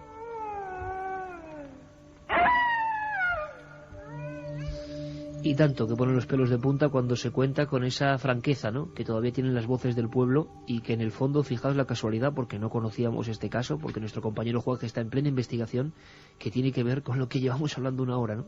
Animales humanizados o humanos animalizados, la mezcla de dos especies que de repente surge como un demonio de lo más profundo del inconsciente o del tiempo. Alberto Álvarez Peña, amigo, buenas noches. Hola, buenas noches. Pues estamos absolutamente fascinados. Juanje insistía en que había nuevas investigaciones, que había una recogida absolutamente antropológica que hay que mantener, que hay que conservar. Y la primera pregunta es lógica, y seguro que mucha gente en nuestras vías de contacto te la está haciendo ya, y veo que te la está haciendo ya, que es... bueno, todavía existen historias de lobisomes, de hombres lobo, no se han borrado por completo, aún queda la señal de esa creencia tan antigua, ¿no?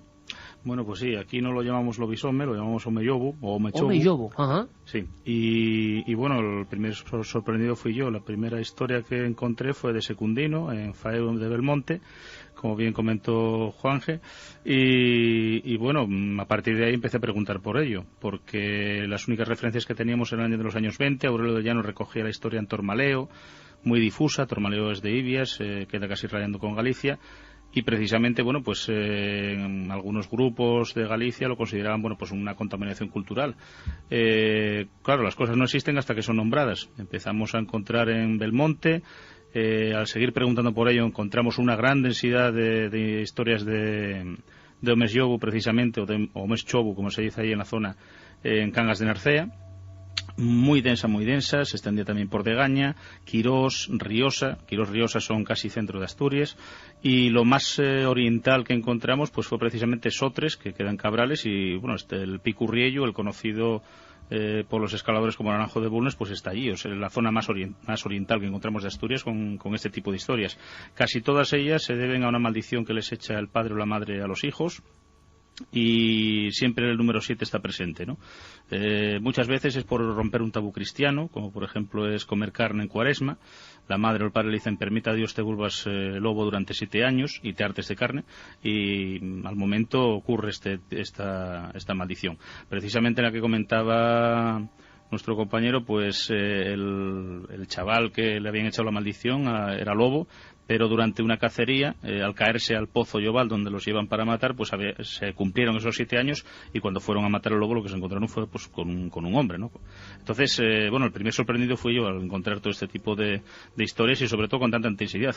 Y por cierto que el problema es que la gente que lo sabe tiene 80, 90 años y claro, está desapareciendo. De verdad que qué primera crónica, Alberto. Desde luego que por fortuna todavía quedan personas ejerciendo de cronistas auténticos y rescatando un tiempo, y una forma de ver las cosas, que eso es cultura, y que no podemos permitir que se extinga, ¿no? Y que solo en vuestros trabajos al final va a pervivir. Pero claro, muchísimas preguntas, y abrimos por supuesto el debate, compañeros, porque vamos a ver, por ejemplo, para diferenciar un poco, teníamos constancia, y hemos hablado alguna vez, de algunos casos de auténticos asesinos en serie, de alguna manera, que en Galicia, en territorio unido geográficamente, vamos a decirlo, o lindante con Asturias, se hablaba, ¿no? Y había documentos concretos. ¿Crees, Alberto, creéis, Juanje, que algunas de las historias que habéis investigado en esa ruta de 600 kilómetros interpueblos, interaldeas, ¿no?, de la mágica Asturias, que pueda haber también, al margen del testimonio, casos con cierto halo de realidad, personas que realmente se creían endemoniadas o maldecidas y que actuaban en consecuencia creyéndose también poseídos por eso, por el espíritu del alma del lobo? Vamos a ver, lo que es casos de psico-killer, yo en este caso en Asturias lo descarto total y absolutamente, lo diferencio total y absolutamente de los casos que pueda haber, como por ejemplo en Nayarit, en Galicia. Luego una cosa es lo que llevamos Alberto y yo discutiendo 3 días, que no nos ponemos de acuerdo en la posible raíz de esto. Qué raro que tú discutas, Juan. Qué raro, qué extraño que yo discuta. Llevamos 3 días discutiendo sobre esto, dialogando en un tono distendido, perfectamente no nos ponemos de acuerdo. Porque efectivamente, los señores como Secundino González comentan que este señor se convirtió de lobo en hombre, dicen que es un hecho real. Pero no solo eso, es que aquí el tema del hombre lobo no solamente queda como alguien que se transforma por esa ruptura, digamos, de una maldición, una ruptura de una norma cristiana, sino aquí hay toda una adoración al lobo que penetra, digamos, en lo más profundo del hombre y nos lleva casi a esa prehistoria a la que estáis vosotros caminando estos días, ¿no? Por ejemplo, por desgracia, hoy hemos estado en el concejo de Ibia y íbamos a ver a Pedro Álvarez Méndez, una de las personas que había recopilado su testimonio, Alberto, y bueno, pues hace un mes que falleció, una persona de más de 80 años, pero claro, este hombre nos iba a contar una cosa que podremos ver luego en Cuarto Milenio, lo podremos recuperar seguramente gracias al archivo también audiovisual que tiene Alberto. Pues este señor comentaba cómo de niño él había visto cómo otras personas comían corazones de lobeznos, de pequeños lobos, de cachorros de lobo, para poder curarse algunas enfermedades. Quizás luego Alberto, que sí vivió ese testimonio en directo, lo puede contar con mucho más detalle. Bueno, que lo cuente Alberto. Pues que lo cuente Alberto directamente, el testimonio que por desgracia no hemos podido tener. Pero a lo que iba a referir, me deja un segundito de la cabeza, es que aquí hay una adoración al lobo, Iker, que entronca en mucho más allá. Y no hablamos de psico-killer, sino de algo mucho más potente que pienso que, bueno, y luego de hablar incluso hasta de cadáveres de ganado y otras cosas sin explicar, que bueno, que va a hacer que el misterio siga creciendo. Perdona, claro, Alberto. La presencia del lobo, Juanje, mucho más potente desde tiempo ancestral como parte de una realidad, ¿no?, que nosotros vemos con otros ojos urbanitas, pero que ellos no. Pero me sorprendió muchísimo, Alberto, que Juanje me comentase antes de su viaje que había tradiciones que nos pueden horrorizar en un principio, pero que quizá tenían su sentido, ¿no? Eso de comer corazones de lobeznos, ¿eso es real? Sí, es real y, bueno, no estamos hablando del siglo XVII. Se da sobre todo en Ibias y en Degaña, que son las zonas donde yo lo encontré, y es una cosa muy fácil. Es para curar lo que llaman la gota coral. La gota coral, nosotros ahora cuando nos hablan de gota pensamos en las farturas que nos damos y, bueno, el colesterol y eso. Pues no. La gota coral son los ataques epilépticos. Es el mismo nombre que aparece con Plinio el Viejo, historiador romano, en el siglo I, que lo llama gota coral a esos ataques. Y bueno, pues una forma de acabar con ello era comer en crudo, arrancado en vida, un corazón de lobo.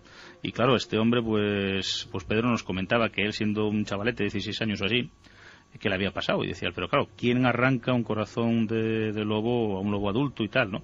Entonces le había tocado ir a rastrear una madriguera, de allí sacaron un par de lobeznos, los abrieron en vida y se lo dieron a comer pues como si fuese un pincho chorizo. Y bueno, incluso comentaba así jocosamente que bueno, que le costaba trabajo, pero que bueno, que a fuerza de ir calcándose lo que se lo fue tragando y que el mal pasó, ¿eh? Entonces bueno, pues es algo muy fácil. El lobo es un animal temido, se le tiene mucho miedo aquí en Asturias, es un competidor del hombre, pero a la vez la gente, bueno, pues lo admira. Es un animal fuerte, astuto, en fin, es casi junto con el oso como el señor del bosque, ¿no? Entonces es algo casi que nos lleva al Paleolítico, o sea, es una enfermedad desconocida, la gota coral, los ataques epilépticos, es algo que la gente no conoce, y lo que se intenta es comer para adquirir esa fuerza. Es como cuando un cazador, pues eso, come las vísceras muchas cosas que tenemos escuchado y bueno, pues es sencillamente así. Hay toda una farmacopea en torno al lobo, por ejemplo, pues comer el corazón para quitar los ataques epilépticos, llevar uñas de lobo en el bolsillo contra lo que llaman malgüello de las bruxas, o sencillamente los dientes de lobo curaban lo que llaman el ramo del monte, la mamitis o la mastitis, que diría un veterinario, no solamente en las vacas haciendo cruces en obra enferma, sino en las mujeres. Hay testimonios de los oscos en las que, bueno, pues cogían el ramo del monte las mujeres por una cuestión de higiene y, bueno, pues con esos dientes de lobo pues había que hacer 3 veces unas cruces inscritas dentro de un círculo y llevar los colmillos colgados por dentro en contacto con la mama enferma. Y entonces se consideraba que se quitaba, ¿no? Entonces, bueno, pues vemos cómo el lobo pasa, aparte de ser un animal temido por ser un competidor del hombre, a ser un animal admirado por su fuerza y su astucia. Entonces, pero fijaos Alberto, qué curiosidad, ¿no? Porque me está recordando, yo recuerdo un programa que hicimos en Lugo, con un también estudioso antropólogo, José de Cora, si no recuerdo mal, y con historias de Galicia en este caso, y muy raras, pero que tenían un halo de absoluta autenticidad, ¿no? Y de antropología viva, que yo estaba pensando, Alberto, lo mismo que pienso esta noche, que menos mal, ¿no? Que estéis ahí para salvaguardar este patrimonio, porque es que en un par de generaciones probablemente no se sepa de estas cosas. Y tú fíjate, Luis, qué curioso, estaba señalando que estos días, haciendo un nexo inesperado por completo, hemos visto muchos dientes de diversas criaturas y animales que se temían, que se horadaban, igual que nos han contado aquí, ahora mismo en Asturias que se hacía, y se ponían en contacto con el cuerpo, modo de collares, o modo de sanación incluso, como nos contaban en Altamira, esos dientes perforados que eran como auténticas reliquias, que incluso se falsificaban. O sea que claro que viene del Paleolítico. Sí, pero incluso a nivel simbólico, ¿no? El hecho de, por ejemplo, estábamos hablando del animal espíritu, de que aquellas gentes en la caverna podían, en un momento dado, ver animales transformándose en humanos y ellos mismos transformándose en animales con toda probabilidad. Cuando habláis de los casos de hombres lobo, si vamos un poquito más adelante en la historia de la humanidad, durante la Edad Media la Edad Media está plagada de este tipo de historias, a la vez que la brujería y todas esas historias de hombres lobo.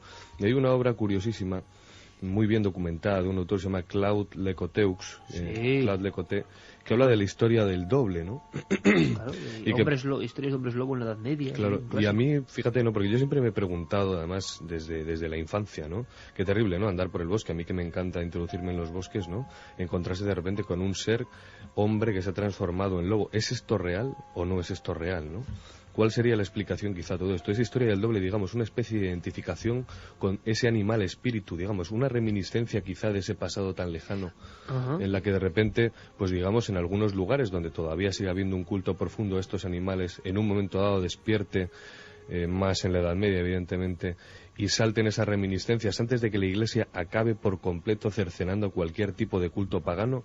No olvidemos que la cordillera cantábrica, además, es una zona especialmente propensa a todos estos cultos paganos. No es casualidad tampoco que las cuevas estén distribuidas precisamente por aquí, Asturias, Cantabria, País Vasco, ¿no? Oye, Alberto, una cosa importante, también hay factores, digamos, exógenos tipo luna, tipo condiciones del clima, no sé, como en otras grandes historias que hemos oído de la supuesta licantropía, ¿no? Desde la historia de Licaón, que parece que afectan también ese supuesto maldecido. Pero espera, ahí, que cuando estabais comentando eso, Alberto y yo nos miramos con un gesto, lo que comentabais de alguien que utiliza dientes de lobo como amuleto. No hace falta irse al Paleolítico, lo vamos a poder oír si quieres en la radio, podemos ver en televisión. Alejandro Anes, hasta hace pocos años, porque por desgracia falleció, pero lo tiene filmado Alberto, lo hacía en el pueblo de Oaña. A día de hoy, Iker, hace pocos años, ya ha fallecido. Los dientes de lobo. Con dientes de lobo hacía toda una serie de curaciones, lo utilizaba como amuleto y los utilizaba igual que en el Paleolítico hasta hace poquísimos años. Sí, y lo tenemos grabado en vídeo. Sí, se prestaba, se dejaba. Se dejaban las casas cuando había algún problema con las vacas o con las mujeres. Entonces, bueno, pues iban a por los colmillos que tenía este hombre. Lo comentamos para que la gente dimensione hasta qué punto en esas comarcas de Asturias, donde nadie hasta ahora ha hecho público esto, tiene fuerza y poder ese alma y ese espíritu del lobo, de ese lobo indomable que hay en el bosque. Y perdona, Alberto, que te he cortado comentar el tema de la luna. No, bueno, como lo que me comentabas, bueno, pues paradójicamente no es necesario que haya luna llena ni cosa por el estilo. Te comentaba que una de las cosas que siempre aparece es la maldición materno-paterna, por ese tema de comer la carne en Cuaresma, pero por ejemplo hay cosas que nos llaman mucho la atención. En Abiego, en Cangas de Narcea, hay un paisano sale y para transformarse en lobo, a pesar de tener esa maldición ya echada, tiene que zambullirse en un estanque, ¿no?, entre el agua. Sale del agua perfectamente formado en lobo. Eso pues nos recuerda, por ejemplo, el Plinio el Viejo cuando nos contaba que los licaones de la Arcadia colgaban, se despojaban de sus ropas, igual que este paisano, y atravesaban a nado un lago y se volvían lobos. Estaban así durante 9 años y si no hubiesen probado carne humana, pues volvían otra vez a recuperar su forma humana. Estamos hablando de un mito griego muy antiguo. Hay más. Ese paisano se encuentra con la mujer, porque la mujer quiere controlar a ver a dónde va de noche, y él en forma de lobo la ataca y le arranca de un bocado la toquilla. La mujer se libra como puede y al día siguiente, cuando está en la cocina, él ya otra vez con forma humana, le está contando lo que le pasó y él no dice nada hasta que se ríe y entre los dientes tiene hilos de la prenda de ropa que le arrancó y le descubre y dice, fuiste tú. Entonces él reconoce, sí, fui yo porque mi madre me echó una maldición, etcétera. Esto, por ejemplo, que encontramos aquí en Naviego de Cangas de Narcea, lo encontramos entre los daneses en Dinamarca. La única diferencia es que lo que le arranca de un bocado no es una toquilla, no es un chal, sino que es el mandil. Y lo encontramos pues repartido por otros sitios europeos. Es más, yo aseguraría que el origen tiene que ver mucho con el tema del chamanismo, que eso es lo que andamos discutiendo todos estos tiempos, ¿no? Estos 3 días. El hombre con piel de lobo. Sí. Te decía Alberto que el chamanismo, y porque a veces se ponían encima pieles, ¿no? A veces las representaciones más antiguas parece que son hombres como medio convertidos sí, queriendo hacerse pasar por lobos. Claro, es que la discusión que llevamos estos 3 días es eso, porque la raíz es tan fuerte de esta adoración al lobo en estos lugares de Asturias, y yo me he sorprendido tanto, a la vez que tengo que decir que me ha dado un poco de pena, porque me he dado cuenta que en poquísimos años va a desaparecer esto. Yo solamente he conseguido entrevistar a 3 testigos ya vivos que me hablen de las tradiciones, el resto es del archivo de Alberto, ya han fallecido. Y bueno, pues claro, tan fuerte la tradición que bueno, pues aquí tenemos 2 teorías, ¿no? La que llevamos discutiendo ya 3 días sin parar, 24 horas, 600 kilómetros, montaña, nieve, y bueno, pues digamos, la más racional obviamente es de Alberto, la más, no sé si fantástica o fantasiosa quizás es la mía, ¿no? Yo opino que sí, que igual que bueno, pues había toda una serie de guerreros, como eran por ejemplo los berserker en los vikingos, o por ejemplo si nos vamos a América Latina, hablamos de los náhuatl entre los antiguos mexicas, que tenían la capacidad de transformarse, en este caso en los berserker, en lobo, gracias a tomar un alucinógeno, que era el cornezuelo de centeno, y tener una gran agresividad o fuerza. Mi pregunta es, ¿hubo algún tipo de ritual pagano en la antigüedad, en esta zona asturiana, en la que había alguien que tenía capacidad de desarrollar esa agresividad y fuerza similar a la de un lobo, para que la gente pensara que realmente ese señor se convertía en lobo, y de ahí que diga gente como Segundino González que era real? Y bueno, Alberto, digamos que tiene otra teoría. No, bueno, vamos a ver. Es que se complementa bastante. Quiero decir, el tema de los hombres lobo yo lo veo en ritos iniciáticos para las sociedades guerreras, pero es que, por ejemplo, en el siglo IX, con Nennius, en Historia de Britania, da un dato que luego, bueno, Giraldus Cambrensis también repite, y es sobre, bueno, pues sobre los irlandeses o sobre los galeses, ¿no? Bueno, cada uno habla de un tribu diferente. Dice, bueno, pues algunos celtas se ponen en trance, se quedan en trance y bueno, un compañero impide que se mueva el cuerpo. Su otro yo, por decirlo de alguna forma, pues se marcha. En un primer momento, quiero decir, no solamente en lobo, puede ser en buey, en oso, pero bueno, lo que más trascendió fue en lobo, porque a fin de cuentas es el predador por excelencia, ¿no? Y todo lo que hacen en forma de lobo reciben, si son heridos, pues lo reciben en ese cuerpo humano que está en trance, que está durmiendo en un sueño profundo. E incluso hay una cosa que comenta, dice, si comen carne, la carne aparecerá también en sus dientes de cuerpo humano. Esto nos recuerda la historia que os acabo de contar de Naviego, sí, sí, en la que él en cuerpo humano todavía mantiene los hilos de la prenda de ropa que arrancó de la mujer. Entonces lo vemos con Nennius, lo vemos con Giraldus Cambrensis. Cuando llega al cristianismo no se entera de nada. Precisamente Claude Le Coté, al que citasteis aquí, pues comenta eso de la historia del doble. También Baring-Gould, Sabine Baring-Gould, ya en el siglo XIX, pues hizo un trabajo, la verdad es que bastante científico por aquel entonces, a pesar de ser parte interesada, porque el hombre es protestante, pero vamos, era bastante aséptico a la hora de relatarnos todo este tipo de cosas. Y bueno, cuando llega al cristianismo, pues no se entera de estos trances chamánicos, no comparte esa religión. O sea, lo que para las sociedades guerreras iniciáticas es un don para el cristianismo es una maldición, y por eso precisamente tenemos pues en el siglo XIII El espejo de los reyes, que es una obra anónima noruega que habla de cómo San Patricio echa una maldición a los paganos irlandeses diciendo: ya que queréis echaros sobre mí como lobos, seréis lobos durante 7 años.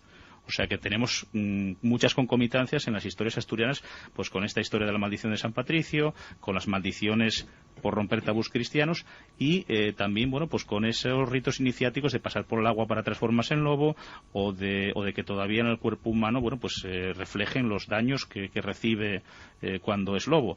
Una historia de Bicharevildas y un pueblín de Somiedo, nos contaba una paisanina, bueno, hace mucho tiempo me lo contaron a mí, porque esa paisana también desapareció, la pobre, pues que una vez en forma de lobo a uno le habían disparado y le habían arrancado una uña del pie.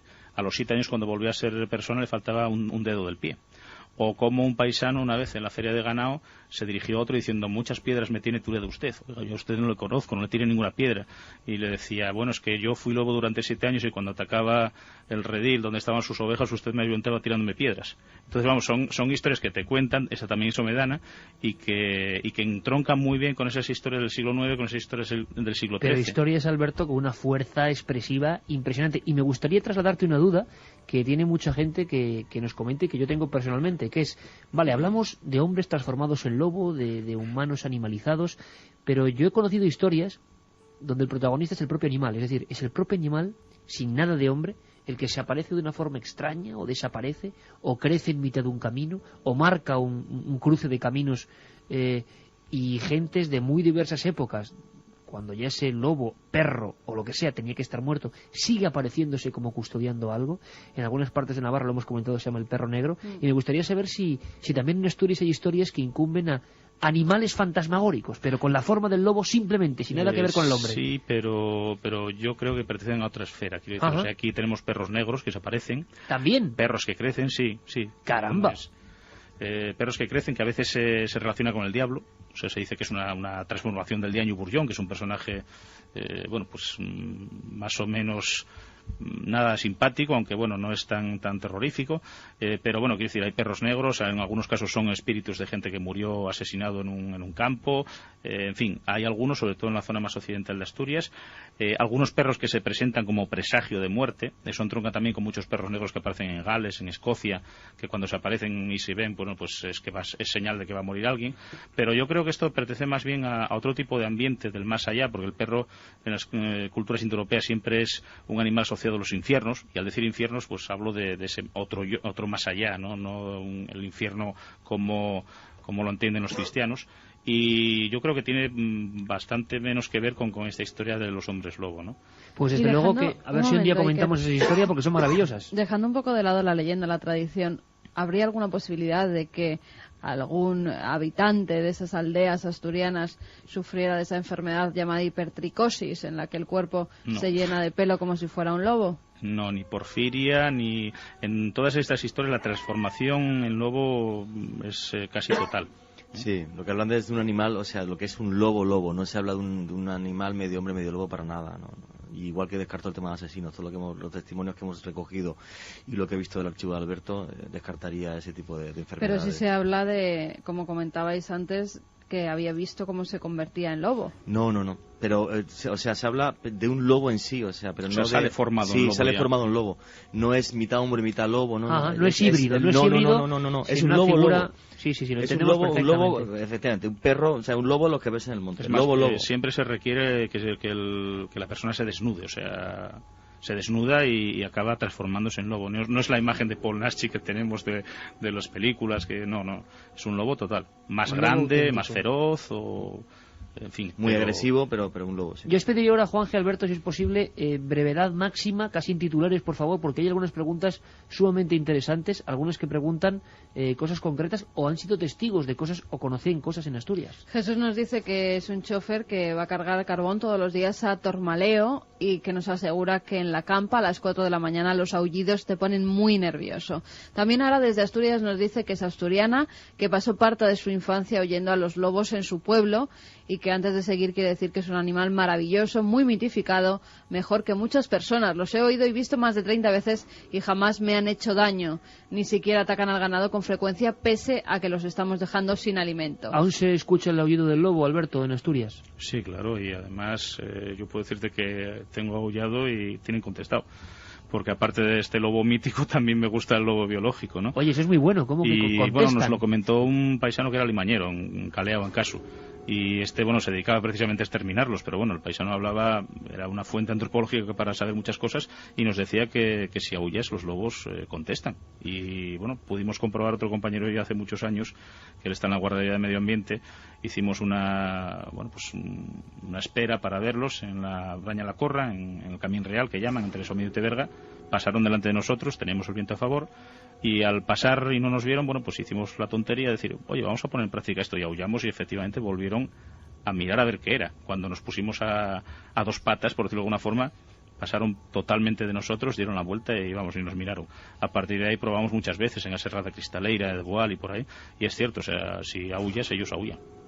Nos decía Ara que cerca de su pueblo la leyenda que corre no es mala, es de una niña que fue cuidada durante 3 días por una manada de lobos que impidieron que pereciera de hambre y de frío. Leyenda tipo Rómulo y Remo. ¿Hay leyendas buenas, Alberto, en Asturias? Perdona, tenemos una. Tenemos una total y absolutamente, bueno, supuestamente real, que nos contó Ana María Moradiellos, efectivamente, en un pueblito que hay cerca de Sotres, donde comentan que un grupo de pastores encontraron a una niña con pelo, bueno, que había muerto su madre, que era una mendiga, y con pelos en la boca y restos de leche de que la habían montado los lobos. Pero se cuenta como una historia total y absolutamente real. Vaya hace imagen, pocas décadas. Sí, se comenta que bueno, que era una paisana, una mujer que andaba pidiendo con una cría pequeña, y venía, ella no era de aquí, no era asturiana, era de la parte de Líbana, y venía por Áliva hacia Sotres, y una vez la pilló una tormenta en Áliva, en un sitio donde ahora hay una capilla, antes no había la capilla, que se llamaba de la Virgen de la Salud.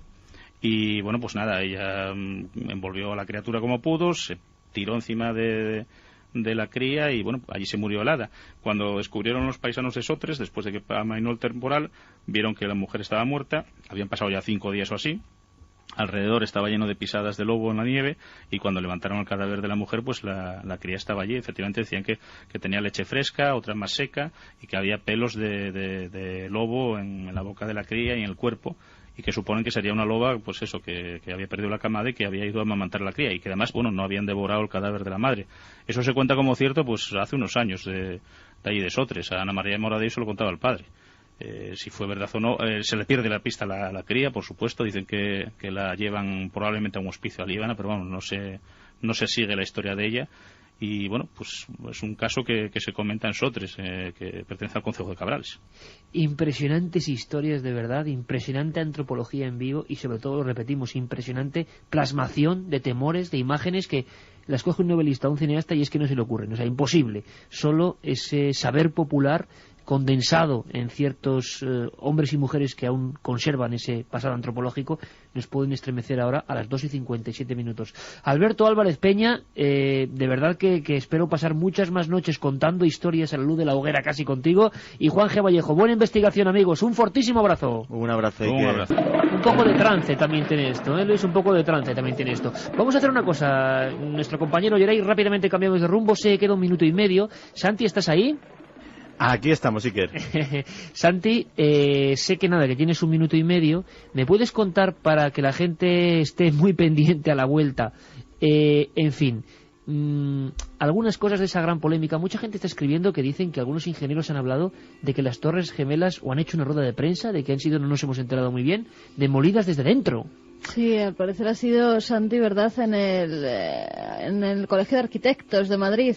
Es una barbaridad, ¿esto cómo pueden decirlo? No sé, ¿sabes algo, Santi? Sí, hay un grupo llamado Arquitectos por la Verdad que efectivamente están haciendo desde Estados Unidos una especie de gira mundial intentando explicar su versión del asunto de las Torres Gemelas. En ese ciclo de conferencias pues han visitado España y pues aquí han pronunciado una conferencia explicando su verdad, de que según su teoría pues el tema de las Torres Gemelas no fue otra cosa sino un autoataque, digámoslo así. teoría controvertida, pruebas controvertidas y la verdad es que es difícil sacar algo limpio. Oye, Santi, una cosa, lo indagaremos, pero una cosa...